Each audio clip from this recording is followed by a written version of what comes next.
What's up, you guys? Welcome back to Steve's Project Car Garage. My name is Steve. Today's video is going to be a little bit different.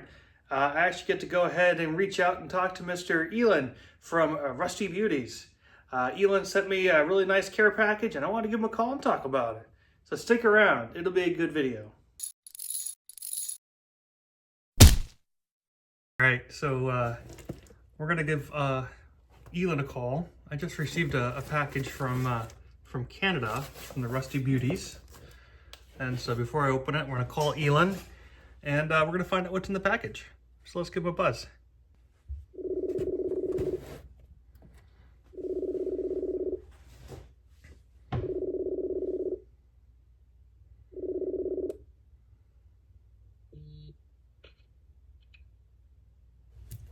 Hi.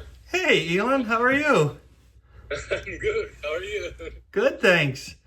Welcome to Steve's Project Car Garage. Yeah, let me see around. Sure. So, I got the Spitfire back behind me up on the rotisserie. Oh, okay. Yep, and then I've got the actual chassis here. It's all ready to roll. I got the brake lines are done. And I got the steering set up. And yeah, so I'm just getting ready to put the transmission together. And once I have the transmission going, I'll then be ready to rebuild the engine and then put that in. And then the plan is to put the body back on the chassis once I have the engine and transmission all hashed out. Yeah, that's the best way. Yeah. Well, I'm looking forward to that. I remember you started that like years ago in a different, right? Yeah. I started after my son was born and COVID hit. And so that was then my opportunity to kind of really get the project going because I had that extra time, as we all did. So, and then once life kind of returned to normal, then we, things slowed down. But so what are you working on today? Okay, let me see if I can flip the camera. How do I do that? Like this. Okay. So I'm cleaning engine parts and like I'm doing laundry basically and drying it. So I have a customer's TR6 here that I took apart, and the engine is in the machine shop right now, the block. So all the other parts I'm painting, kind of getting them ready to assemble. Here is my cleaning station with the wire wheel. Do you have a wire wheel? Like kind of my wire wheel is gone. If I can borrow yours. Yeah, I got the one that took a bunch of skin off my hand this summer. You can have that one. Oh, yeah. Yeah, I saw that. Yeah, it happened to me too when I was cleaning again. It was an engine, and it just bounced off the engine, and it came and grabbed my coveralls, and it just made a roll, and it like pulled me like that. It literally squeezed me, but luckily no damage. But yeah, we have to be careful with those things. Yes, well, and that was an important lesson that I learned, was 2 hands on the tool at all times, because I was doing single hand and I was cleaning the spring. Yeah. And it kicked on me, and then it grabbed my glove and it pulled my glove, and I thought I was going to the hospital that day, but I remember that. I saw it. It's terrifying. So is that TR6 you're working on right now the one that you just put the video out about with the overdrive that you were troubleshooting? No. That overdrive was just, it was a very quick diagnosing, because this guy is a friend and he wanted to put it in storage, but before he puts it in storage, he wanted to know whether he needs to buy parts or anything. Yeah. So it just came for 2-3 days and left. This TR6, I'm not even filming because I have, 5 or 6 engine rebuilds on my channel already, and people just get bored. So I'm doing that in the background while I'm doing other things to be filmed. That's good stuff to have, though. I mean, even though that you've redone them and you've had those types of videos before, I find that kind of content is always refreshing to watch again. Yeah, I've watched your gearbox rebuild series twice now. As I've been going through this, I keep referring back to it when you did the GT6 gearbox. Yeah, it's very similar. It's the same, basically. Yeah, well, it's you do such a good job of explaining how it all works. I rewatched the part you're talking about how the synchro mesh works and the different gears, and I had to refer to it because I was taking this apart. I actually messed up with the order of which I thought the gears were in. And so I had to I got to go back and watch Elin's video again to make sure I'm getting this right. So, yeah. Well, it's the first time is like that. The second time, because believe me, there's gonna be more than that. When you're done with this Spitfire, there's gonna be more. Yes. I don't know, at least that's what I see with people. If they do just a project in their garage, they are done and they're done. But if you film, once you're done with your project and you have like 2,000 subscribers, let's say, and you're like, well, what am I supposed to do now? Just tell those people, okay, bye. I need to get another project. So that's exactly it. Usually, like Chris Fisher did that, and I'm sure it's going to happen to you too. I hope so. It's like you said, a sickness that we all have. Yeah. And it's a good sickness to have. I like it. Well, to a certain point. After that, it's like, I have 5 cars now. I have only one driving. Obviously, my Spitfire is driving. The GT6 is halfway done. And I have 3 other projects sitting outside waiting for me. And I catch myself looking into Kijiji and Marketplace for other projects. And I just found one, actually. I'm really tempted now. There's a TR6 for $5,000 that is obviously needs work. But it's been sitting for 2 weeks now on Marketplace, and I'm thinking if I offer $3,500, I'm probably going to get it. And I can do a quick job, like, I don't know if you followed this series on the TR4, my friend Chef Tash's videos. Yes. If I get this TR6 for cheap and just rebuild the brakes, suspension, and like the stuff that is for safety, but don't touch the metal, it looks like it's in a good shape. Just to have a TR6 to drive, because my TR6 that I'm supposed to work on, I don't know when, it's like in such a rough shape that it's going to take a year or two to restore. Yeah. So I'm looking now into a 6th project, and I'm catching myself like, no, So I can't do that. my wife had something funny to say about that because I do the same thing all the time. I'm constantly looking at Marketplace. And she goes, isn't that kind of like being a married man and looking at dating sites all day long? And I'm like, you're kind of right. We can't let the Spitfire see me doing that. Yeah. Well, once you're done with it and you take it on the road, its place in the garage can be taken by something else. That's true. See, I need a bigger garage, though, because I've only got this little, it's, in Florida, it's a 2-car garage, but it's really like a 1.5-car garage. So I keep telling my wife, well, when we're done with the Spitfire, then we need to buy another house, or I need to buy a garage that has a house attached to it, so I can have more projects, Exactly. Yeah, the hardest part when you're done, the hardest part is to maintain it. Because my Spitfire, I just watched it for the first 2-3 years, how it went downhill with everything, like all the hardware and everything that I paid so much attention to, the linkage on the carburetors and everything that I was like making nice and shiny, and slowly started getting surface rust on it, and oil spots here and there, a leak here, a leak there. Then you go underneath the car and everything used to be nice and shiny, and now everything is oily and greasy, and that's the part that I can't maintain a car. Obviously, I can restore it, but then I have to sell it. So it's hard to maintain, because when you put such a high level of quality and effort into making them nice and clean and looking pristine, you go take them on the road and then they get used, they get dirty. But if you want them to remain nice and clean, then they become a garage queen. And these cars aren't meant for that. They're made to be driven. That's. Yeah. Well, cool. So I wanted to talk to you about this guy and a little package that I received. So, you've seen the picture, but there's the tooth. And it's such a crying shame because every other tooth on this is perfect. Yeah. But so tell me why you would recommend not putting this back in the car. because the way the gears are designed, there are always 2 or 3 teeth that are meshing at the moment, but there's always one that is under load. And obviously this one somehow, probably some speck of metal or something fell in between the teeth and cracked it. But now when the time comes for these tooth to take all the load, it only has 1/3 of it remaining there. If it is only one corner missing, still it's not a great option, but at least it's not that bad. It's not most of it. Yeah. Plus, this is the gear which engages with the input shaft, which means that it always turns, except of when you press the clutch. Right. Otherwise, even at idle, it turns.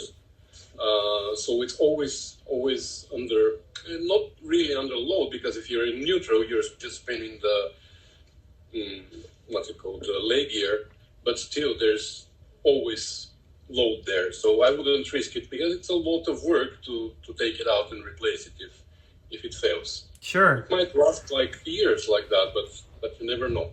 So now that you have something else there to replace it, I think it's better.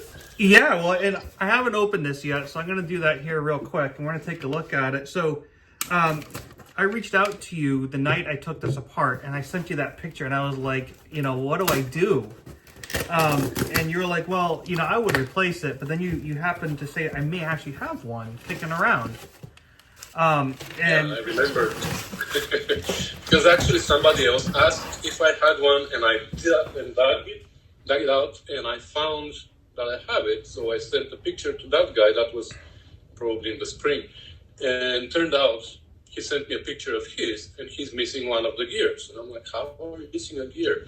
And then I looked deeper into it, and it turned out that he has a non-synchro transmission. And there you don't even have a gear for first, because it shares the reverse one somehow. That's why the main shaft is different, the hub is different for the hub for the first gear, and all that. That's why the transmission, the spare that I have, wouldn't be of any use, because it was the 3 synchro. Yes, if it's a non-synchro, then it wouldn't match. You can't use the leg gear or the main shaft, or basically nothing from there, because the leg gear is shorter there. It's missing one gear. Well, the only thing that I have done with it, and I'll show you here, is I grabbed the bell housing off of it, because it's the aluminum bell housing. Yeah. And I tell you, the weight difference is insane. Yeah. I know. So, I have to do the same job with my transmission on my Spitfire, because it's grinding gears now, and it is so bad. So I'm gonna watch your videos when the time comes for me to rebuild my transmission. Well, hopefully they're of help. I've never done this before, so I've been utilizing your videos like crazy. But there's also another guy, Midwest Motoring. I don't know if you've seen any of his videos, but he does the D-type overdrive, and so I've been going back and forth between them. Yeah. Well, I see that you're figuring it out. When you hit a spot where you don't know what to do, you pause, you go and you do your research, and then you come back and then you do it properly. I was watching here yesterday in the garage on the big screen. I was watching your premiere, and was figuring it out. I was about to write a comment, that's how you have to do it, but then I'm like, let me see, he's going to figure it out. And then, of course, you do figure it out. Well, that's what I try. I've never done any of this stuff before. And so between watching your videos and Chris Fisher, I've figured out a lot of it. And I can't thank you guys enough, both of you, for being such great influences for me. And before I even started this project and even bought a Spitfire, I started watching your videos when you were restoring your Spitfire. And I said, man, that is so inspirational. I want to do that.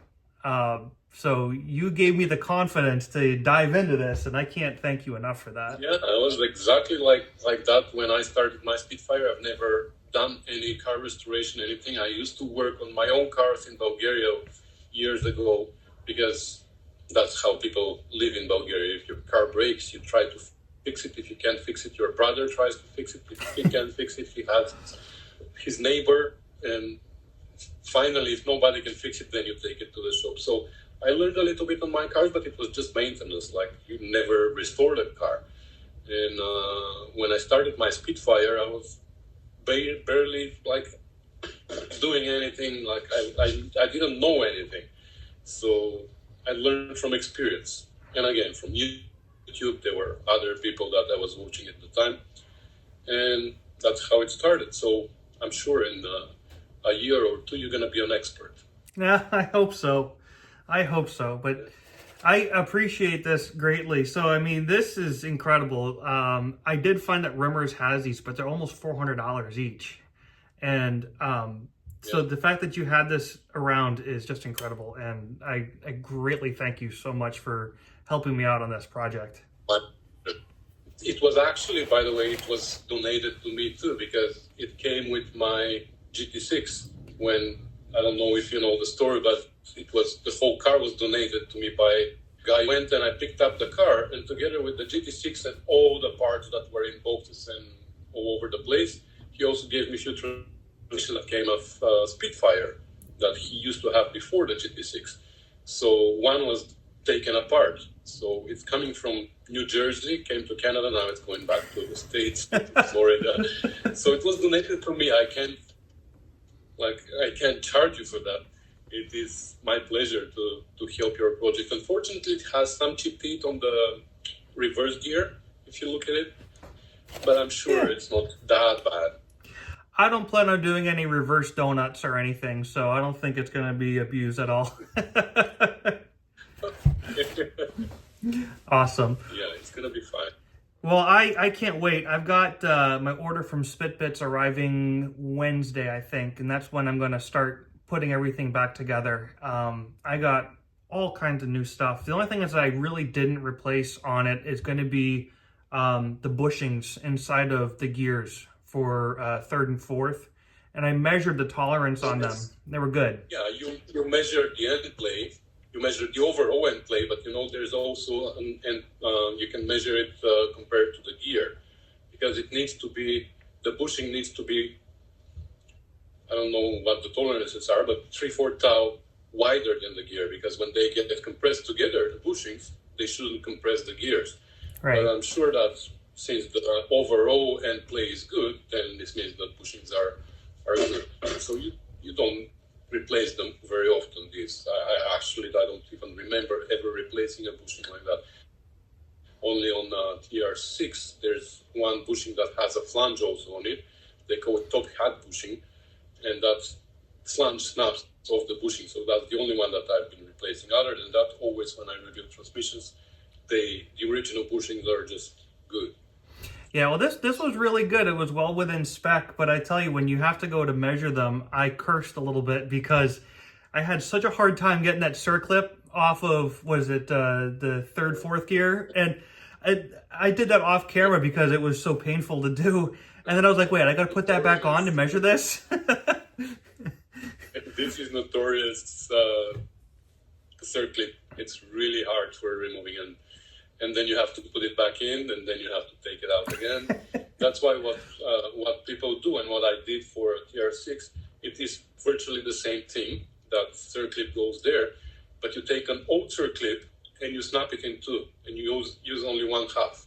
You put it into the channel, measure your end play, and then you just slide it out and take it out and put it in a bag and put it with your special tools. That's very smart. That's very smart. No, I just got really good with two really small flathead screwdrivers. I found that I was able to kind of just use one to pry back and then the other one to slip up underneath it. And then once you got it going, you just kind of slowly work it around. And yeah, perfect. Awesome. Well, Elin, again, I thank you so much for hooking me up with this leg gear, but also for your time to talk with me. And I really appreciate it. Thank you so much. My pleasure. Awesome. Right. Well, you have a great day, and stay warm up there. And if you need to come down to Florida to escape the snow, layers here. It's almost snowing outside. It's 0 degrees Celsius, which is the freezing temperature, so we're expecting the snow any moment now. Oh, well, you can keep that, but if you're looking for an escape, you just let me know. It's 72 down here right now, so. Yeah, maybe one day I'm gonna drive. Actually, I'm planning with my son. Like, we have it as a dream, but we used to have also this dream of restoring a car together, and now we actually do that. Yeah. So our other dream is one day, maybe in a year or two, with his Miata, and I'm hoping to have a TR6. We plan a drive from Canada through the whole States and end up in LA. We want to go to LA, drive the cars there, and then come back. So one day we might visit your garage with our cars. That would be fantastic. You've always got a parking spot here. Yeah. Thank you. Awesome. Well, thank you again, Elin. Okay. You have yourself a great day, and we will talk with you soon, all right? All right. All right. Bye-bye. Good luck. Thanks. Bye. All right, well, that's going to do it. So if you haven't done so already, make sure that you go ahead and check out Rusty Beauties on YouTube. He also has a Facebook group called Rusty Beauties. And go ahead and subscribe to his channel and join the Facebook group. There's all kinds of amazing content on that group and some amazing mechanics and folks out there that are just weekend warriors working on their cars. And it's just a great community, and Elin has fostered it, and I can't thank him enough.